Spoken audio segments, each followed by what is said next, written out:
Hi, everyone. I'm so excited to be talking with Mike Osborn today. Mike was the founder of Wine.com and is now the CEO of Willamette Valley Vineyards, one of the Willamette Valley, Oregon's top wine producers. And Mike, it's great to see you. Great to see you again too, Karen. Thank you for having me this morning. Absolutely. Well, let me dive right in because you've been in the wine business a number of decades now. Where does your passion for wine come from? Oh, my passion for wine started in my late 20s. But I would tell you that that passion, and it was all about having grown up in Oregon, where Pinot Noir is king. Is it? And I'm back Yeah. I'm back in Oregon, as you just alluded to, with the Willamette Valley Vineyards. But as a young consumer, I found it quite challenging to introduce myself to wine. Hmm. Many times a restaurant's wine list might be pretty pretentious, if you will, or it's almost like Hmm. public speaking. It's like might be nervous for some to try to order a wine off of a list, especially with the pronunciation for certainly Yeah. imported wines and even varieties that are grown in the U.S. Very difficult to get your footsteps. This is before the wine Bible, right? When I was starting to drink. But I also would tell you the what annoyed me the most would be a wall of wine at a grocery or a typical retailer. It could be grocery. That's where I would be in finding wine for the first time. I remember vividly. I would walk into a store and I'd carry the Wine Spectator magazine like I didn't buy it here. I promise. I just carried it under my arm in order to try to look at wines that were just cited in the press and find them on the shelf. And that basically, I'm giving you a little glimpse into. I felt the industry was missing a database about Ah, wine that would give me a chance to learn more about it on my terms. And that is what we started wine.com to do, create a database in the industry for wine in an area where there's so much objective information available. And I never wanted to editorialize or make it subjective. I just wanted to percolate up all the cool information. hmm. And so it did, what you describe is something that I think a lot of us share, which is being overwhelmed by wine in the very beginning. But then that vast wall of wines doesn't necessarily go away, but something clicks and you realize that, not you personally, but we all realize that, oh, yes, wine can seem overwhelming, but it can also seem very magical and very special at the same time.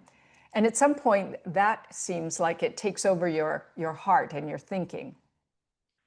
It does. Mhm. And I do think that, the more you learn a little bit about, one region or one variety, or one winemaking style or one winemaker, the way I view it is you just want to always have that N plus one, that next best thing. Mhm. So if it's, I know there's a lot of ways to get to bridge from Pinot Noir to white Pinot Noir, or to bridge from Abrino to Vino Verde. There are ways to get that light, crisp whites out of your system. People just it comes in time, right? It comes with practice. Mhm. It comes with the ability, I think, to experiment. But I think that consumers deserve as much information as they can get. And I don't think it's necessarily this idea of paralysis with too much, right? Too many choices. Now I'm paralyzed from making a decision. I think that there is the more information is better. That's the way I've always viewed it. And Yeah. and again, there's nothing better than getting that consumer to take the jump, the leap into a purchase or a taste of a wine, because that's the way you learn the most. But it's Absolutely. And I so agree, but let me ask you right there.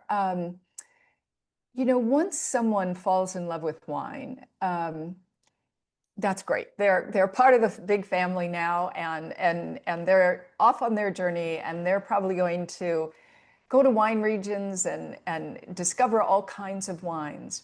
But it's that first step on the ladder that I think is so hard. And I'm wondering, how you think we can reach people who don't drink wine at all, who don't object to drinking wine. They just, for whatever reason, have never done it.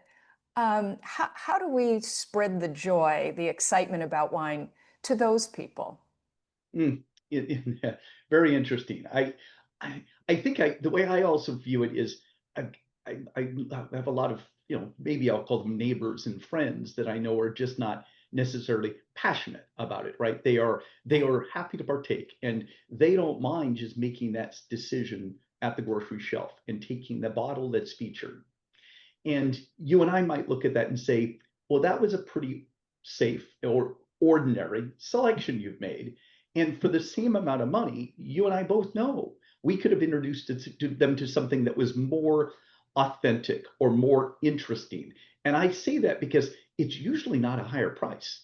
Mm, In fact, sometimes you can save some money by drinking a region that's a little more obscure, or a grape that mm, isn't Chardonnay and Cabernet and Pinot Noir. If you just go off a little bit into another direction, you can probably drink better. And I that issue of just I'll just drink some wine versus being a little more passionate about drinking wine from, Spain or Portugal or the south of France or the Willamette Valley of Oregon, just taking a gander at something that's not, it's been forced upon you by perhaps a mm, selection from somebody who made it in advance of the customer, right? What's stacked on the floor. Is it important? Well, it may be important to that merchant. It may not be important to the industry or important to your education.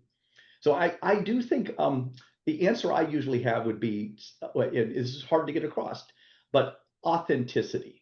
I think the more I can introduce a wine that is authentic, perhaps it's made from the grape that's on the label, 100%. They didn't blend it. They didn't.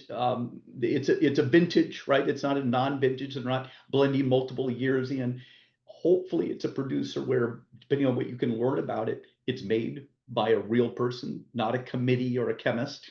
I know we need chemists at wineries, but we don't need wine made by committee necessarily. I find it more interesting when it's a person, who can claim stake to what they set to do. But those are the things I get excited about, and that goes all the way down that authenticity route. And it can be, places are important as well, where it's grown, and then the people behind it. And I think that if I had a chance to filter out all of the wines that kind of don't fit that characteristic, my neighbors would drink better. Yes, I'm interested in that word authenticity because authenticity always has, it seems to me, in wine, a story behind it. And and it's those stories that in part are as compelling as the experience itself. When you think about someone drinking, I don't know, a can of Budweiser, they probably, not that Budweiser isn't authentic, maybe it is, but they're probably not going to meet the person behind that can of Budweiser and hear that, excuse me, hear that person's story about how they made it. Um, I think, as human beings, we love hearing the stories of people behind anything. And wine, it does seem to me, offers that so much more than almost any other beverage. Yes, and then today, most of the stories you can gain access to, on your phone, right? Looking at the websites of producers, the websites of retailers like wine.com and others, looking at the videos that have been produced, clips, interviews, Instagram posts. There are so many ways to get across that story that Mm, mm. previously it wasn't even 2 decades ago that stories in the industry were also very much like the childhood game of telephone, Yeah. where a winemaker might come to a general sales meeting of a wholesaler in the industry and speak to their sales team, and the sales team might speak to the restaurant wine buyer or the steward at a store. And if you're lucky, that steward or that server can relay the story to the consumer. With so many layers in our industry, that story may not be the same one. If nothing else, it's diffused, right? The passion got diffused after layers and layers. And I do think that's what technology has enabled in the industry is I think of the technology, the most important part of this isn't the e-commerce ordering of wine. I think it's the storytelling. I think it's the access to information about a brand and that media, if you will, that's possible. Because in general, sakes, a producer can't afford to write a book about their wine. They're certainly never going to be featured on an evening television show, or Mm. you're going to learn about the Willamette Valley on 60 Minutes each month. It's not possible. But everybody is a producer now of media content, and I think that's really is what's remarkable over 30 years, and certainly it's been accelerated every year in the last 10. You're making me, first of all, I'm feeling a little old here because I'm remembering before Google when learning about wine meant you had to go to the library, actually, and try and look something up. And then when you looked something up, I can remember thinking to myself when I first looked at Hugh Johnson's World Atlas of Wine, I was like, Montagny, Meursault, Macon, like, are these places? Are they grapes? I mean, it was hard. Not only was getting access hard, but once you got access in a library, to figure out what was being said was also hard. It is true that the age of technology and also the culture of wine in America is so much better now, which leads me to my next question, because there are a lot of, you've witnessed, as I have too, but you've really witnessed all of the enormous challenges that wine continues to have. And not just generational shifts in drinking, but also cannabis and GLP-1 drugs like Ozempic, which lower a desire for alcohol, the difficulties within the industry in terms of distributing wine. I mean, there tariffs, the list appears to be getting longer by the day. Given all that, are you optimistic about where the culture of wine in America is headed? I am. Yeah, yeah, you bring up all of those points, headwind after headwind, but sure enough, I am. I mean, there's nothing like wine to unite, family dinners, ignite conversation if necessary. It is food after all. I do think where you and I could talk about whether or not there are stories behind brewmasters and breweries and brands and the hops they're making. I don't know.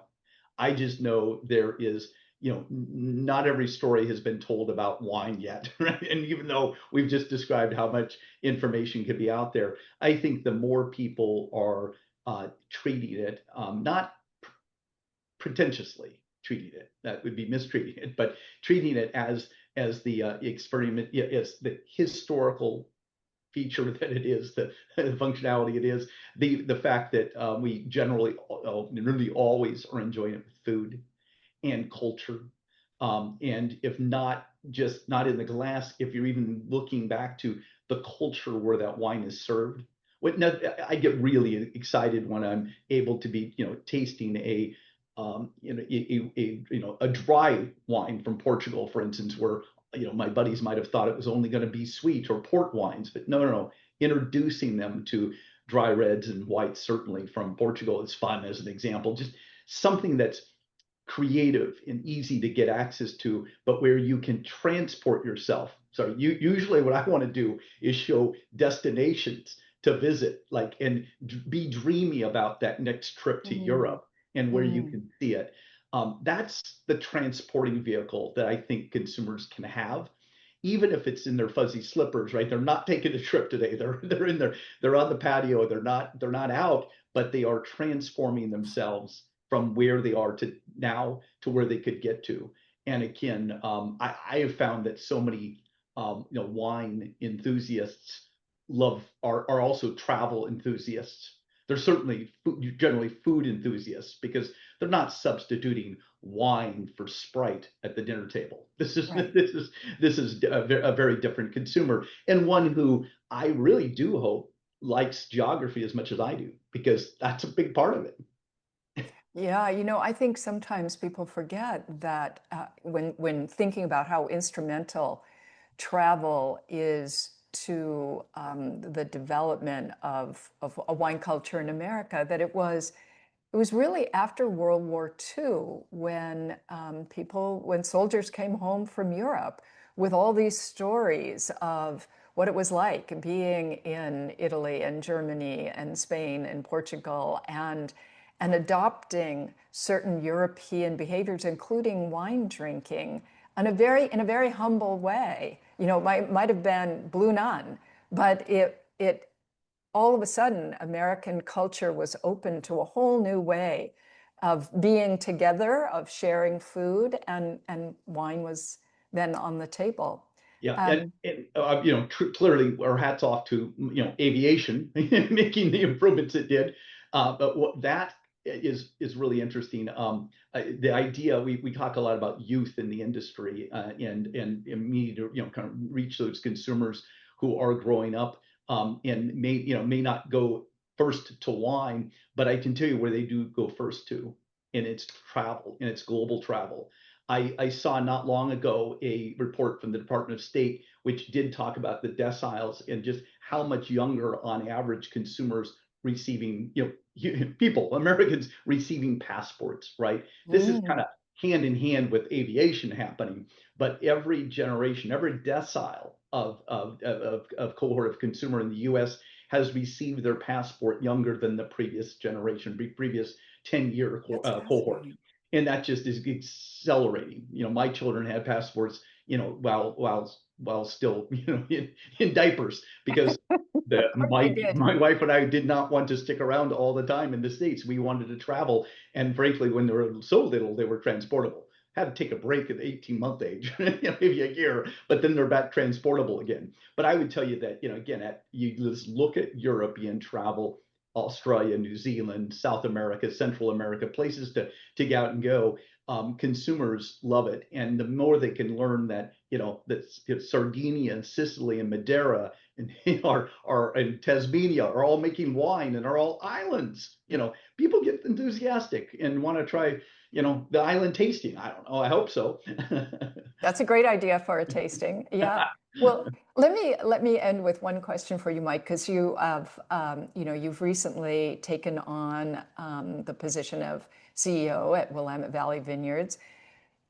Speaking of wine travel, I mean, I think that the Willamette Valley it's just heaven. If I didn't live in Napa Valley, I would live in the Willamette Valley, because it is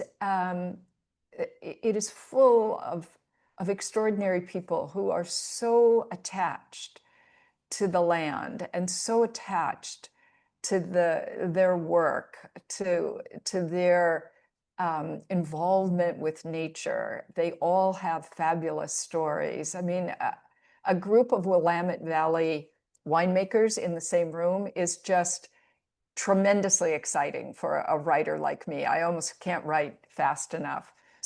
My question is, does it feel good to be back in Oregon? It certainly does.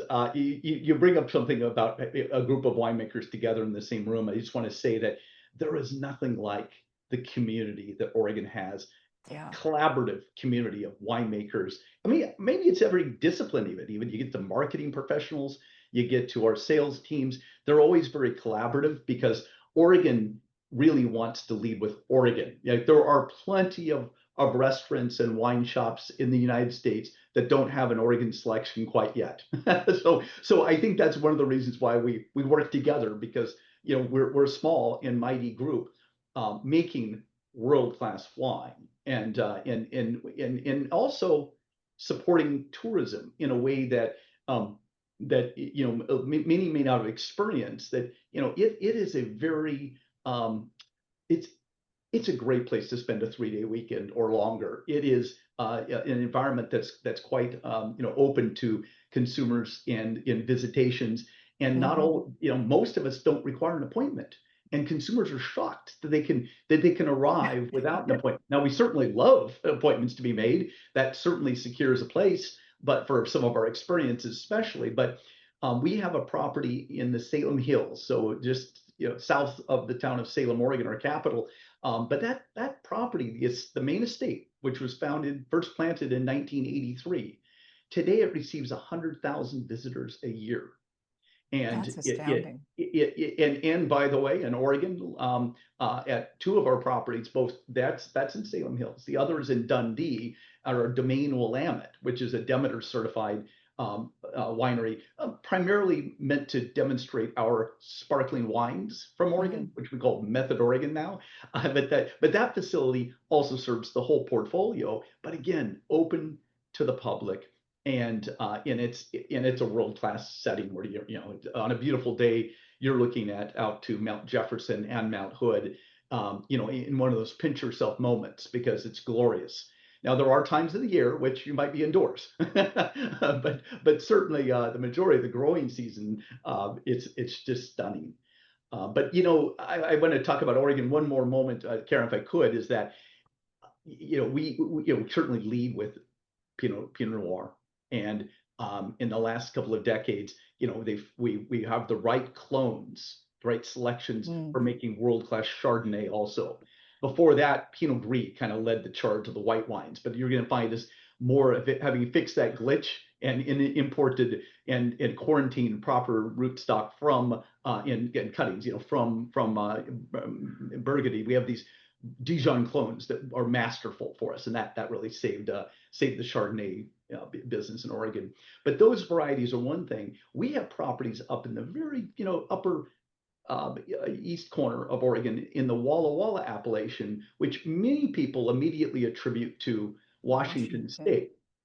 But a large portion, and I would just say jokingly, the high rent district of Walla Walla is on the Oregon side of the border. And that is where we're growing Cabernet Sauvignon and Cabernet Franc and Malbec up in the hills.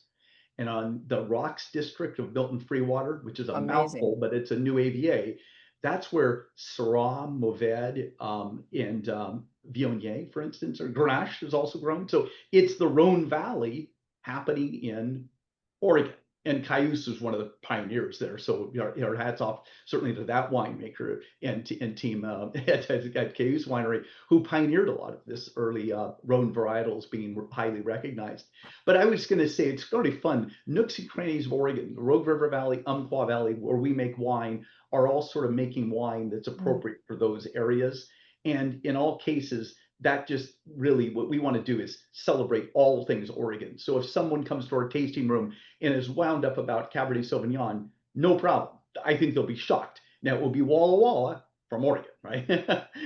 it'll be Syrah from the Rogue River Valley where it's very warm and again very appropriate for that variety. Not so perfect for Pinot Noir. Depends on the area of the Rogue River Valley, but for the most part, you're going to find us making Rhone varieties and some Iberian wines as well. So it's a very interesting way to elevate Oregon, if you will, to consumers. I completely agree. Oregon is it is a state with a lot of assets in terms of wine, and the Willamette Valley may be the crown jewel, but Yeah. there are these fabulous other areas. And whenever I think of the Rocks district, as you're speaking of in the far northeastern corner of Oregon, I I will never forget the very first Rocks wine that I tasted, and I thought, if anyone ever had a question that wine is the voice of a place, to Mm. drink a Syrah from this place, it will convince you forever. It is such the wines from that region are so distinctive.